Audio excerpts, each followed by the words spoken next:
Kalau Anda baca Al-Quran, disampaikan satu informasi, menggunakan inna, berarti ada golongan manusia yang tidak meyakini sempurna.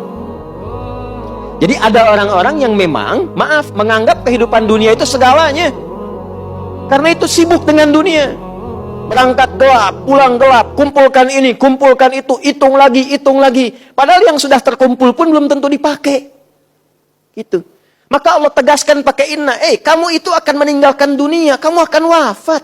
Yang kamu kumpulkan ini nggak akan bermanfaat untukmu kalau tidak digunakan itu untuk kepentingan esok harimu. Sibuk meninggikan diri, sibuk mencari kedudukan, lupa bahwa banyak aktivitas yang harus dikerjakan untuk persiapan pulang. Gitu. Jadi kalau Quran menggunakan kata inna seakan menyentuh kepada jiwa, ada orang-orang yang lalai dengan persiapannya sebelum dia berpulang karena disibukkan dengan kegiatan dunia yang sementara. Kalau sibuk itu punya value-nya, nilainya saat yang bersamaan untuk pulang, bagus. Silahkan cari harta yang sebanyak-banyaknya. Gunakan untuk apa? Untuk ibadah. Ya, ibadah itu apa saja? Banyak nilainya. Jangan digambarkan zakat saja. Infak yang umum saja. Anda cari rizki supaya di rumah punya tempat yang nyaman untuk ibadah, punya tempat untuk sholat, punya tempat untuk kajian Quran bersama keluarga. Itu punya nilai positif, plus poinnya. Anda cari harta supaya dapat makanan yang halal, enak dan halal. Ya, coba pilih, halal nggak enak, ya atau enak nggak halal? Ya, saya tahu itu pasti enak dan halal. Itu kan? Jadi ya silahkan cari makanan yang enak dengan cara yang halal. Halalan, toy. Iban, silahkan. Senikmat-nikmatnya. Mau beli nasi goreng di Jerman, silahkan. Ya nggak dipaksa. Jus alpukat diperhatikan. Silahkan saja. Ya, halalan, toy. Iban, tapi niatkan untuk ibadah. Makannya supaya kuat sholat. Itu niatnya. Makannya supaya bisa baca Quran energinya. Itu niatnya. Lalu gunakan untuk zakat. Untuk infak. Berbagi dengan sesama, membahagiakan orang tua, keluarga, kerabat, belikan anak-anak pakaian yang membuat dia dekat dengan Allah, menyekolahkan dia di tempat yang mendekatkan dia dengan Allah, silahkan kumpulkan sebanyak-banyaknya. Bukankah sudah ada Utsman contohnya? Abdurrahman bin Auf. Tapi kalau cuma kumpul lagi, beli sesuatu untuk pamer, capek hidupnya. Beli mobil cuma buat dipanasin doang, lihat, masih ada, balik lagi. Capek hidup begitu. Ya. Beli pakaian cuma buat ditontonin doang, lucu. Ketawa dulu. Beli pakaian dipoto, ceklik, terus diupload deh di Instagram. Alhamdulillah dapat rezeki baru, dipakai? Enggak. Gantung lagi.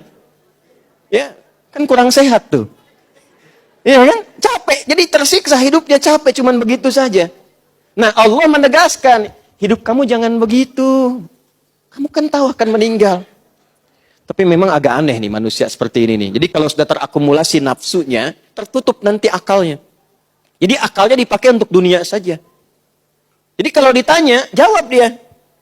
Ya, ini kerja buat apa supaya nyaman hidup? Masya Allah, enak ya enak. Hidup enak itu nyaman? Nyaman, bagus. Sampai sini benar. Tahu kan Bapak akan meninggal? Tahu. Udah tahu kapan? Enggak. Persiapannya udah ada? Belum sih. Tahu meninggal, nggak tahu kapan pulang, tapi nggak punya bekal. Aneh. Makanya Allah gunakan di sini inna untuk meyakinkan. Hei, inna.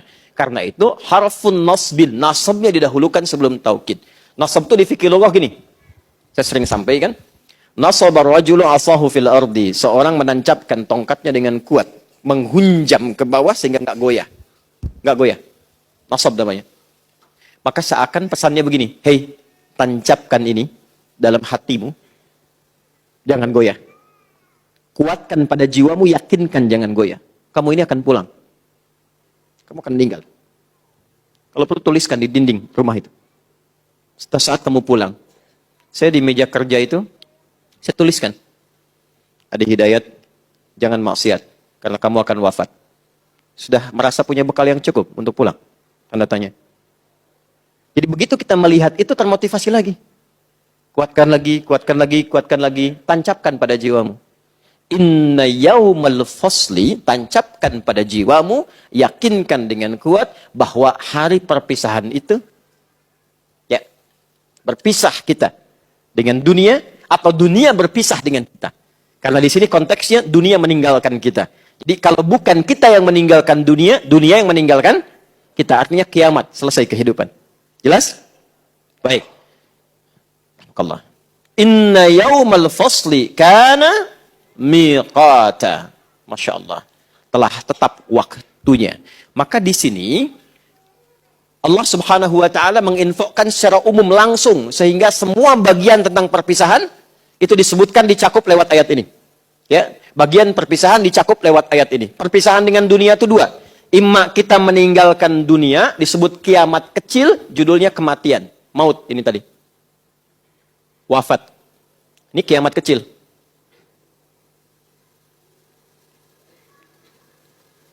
Atau kiamat besar, dunia yang meninggalkan kita, hancurnya dunia. Ya, hancurnya dunia. Sudah? Nah, dua-duanya makna ini dicakup lewat ayat ini dan ditegaskan mengambil kalau dalam bahasa Indonesia itu ada namanya sinekdok ya. Belajar bahasa Indonesia ya. Sinekdok, ada sinekdok pas prototo, ada sinekdok totem proparte. Ya, pas prototo itu disebutkan sebagian mewakili keseluruhannya. Kalau sinekdok totem proparte disebutkan keseluruhan mewakili sebagiannya. Di kejuaraan bulu tangkis itu Indonesia mengalahkan Malaysia. Apakah semua orang Indonesia main bulu tangkis di kejuaraan itu? Kan tidak ya, sebagiannya saja ya. Ya, jelas ya? Baik, tapi itu adalah uslub gaya bahasa untuk menunjukkan mencakup sebagian tapi disebutkan keseluruhannya untuk menunjukkan kedahsyatannya. Jelas? Nah, ini sama. Disebutkan di ayat ini mencakup peristiwa kiamatnya, hancurnya dunia, berpisah dari satu alam ke alam yang lainnya, tapi saat yang bersamaan diisyaratkan pula di dalamnya hilang semua kehidupan kita, semua meninggal. Ya, tapi intinya adalah ingin menjelaskan, hey, apa yang kamu akan cari akan hancur. Apa yang kamu kejar-kejar selama ini akan meninggalkan engkau. Kalau bukan engkau meninggalkannya, ia yang akan hancur dan engkau kehilangan kesempatannya. Paham sampai sini?